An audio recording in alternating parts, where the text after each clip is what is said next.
And so today we gather here to harvest the results of these collective experiences and together chart a way forward for our nation's future. We are here to collect and build on the best practices that we have all recorded in the last 6 months. So today, if you are the custodians of best practices in the fight against COVID-19, you must remember that best practice is never implemented retrospectively. It must be applied instantaneously. Timely and instantaneous implementation of what has worked is what will take us forward and most significantly secure the gains that we continue to make. But as we implement best practice after council of this conference, our shared goal must also remain in sight. And this goal is simple: victory over COVID-19 and nothing else. And we must achieve it with zero option. And to achieve it, we must begin by building positive resilience. We must move away from tactical response to this pandemic to strategic response. Instead of symptomatic reactions to this crisis, we must move to structural reactions that are long-term and transformative. And this is what I call positive resilience. Being able to anticipate the patterns of this pandemic and responding to it transformatively and building back better. My third invitation to you, ladies and gentlemen, is for you to do a pre-mortem analysis. This is about early warning, but more fundamentally, it is about long-term response. If indeed we are to shift our response from tactical to strategic interventions, we must do a simulation of how this will work. A shift from symptomatic response under COVID-19 to structural response under universal health coverage must be well thought out. How, for instance, will the environment respond to this shift, and what are the enablers and disablers of this undertaking? Pre-mortem analysis will help us chart the path to sustainable health provisioning for all. Using this model, the conference should therefore give us counsel on how to promote preventative medicine over symptomatic care.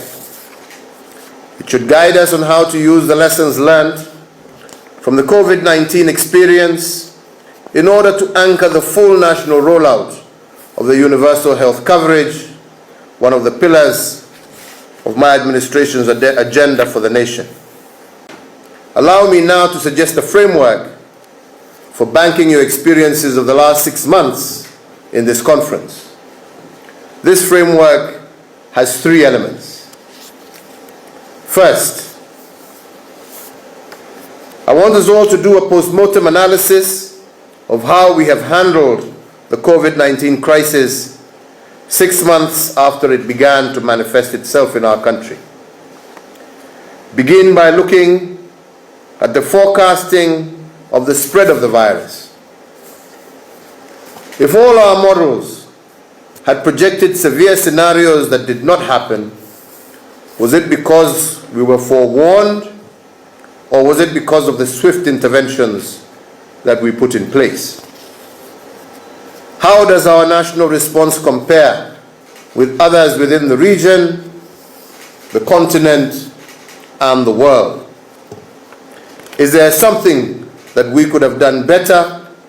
And are there lessons we should carry with us to the strategic phase of this war?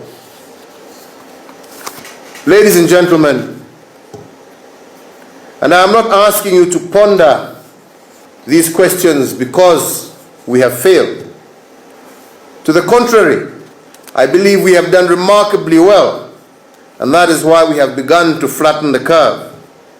But to do better, we must remain brutally honest with our approaches, because intellectual honesty is critical to building resilience going forward.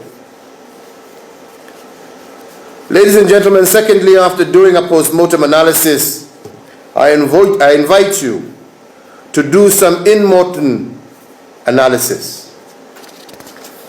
Ladies and gentlemen, we are in the middle of a crisis, as you all know, and we must analyze as it unfolds and changes form. The good news, though, is that in the middle of this crisis, the curve is beginning to flatten. However, we must not celebrate this happy moment too soon, but rather celebrate it with a great deal of caution. More so because the curve begins to flatten after it reaches its highest point. This point is also called the inflection point. And it is the most dangerous point because the curve can either flatten and de-escalate or take an upward surge. My appeal to all of you as experts, practitioners, and leaders is therefore to deliberate on our in-mortem condition. Although the curve, as I said, is beginning to flatten, could it surprise us by taking an upward surge at this inflection point?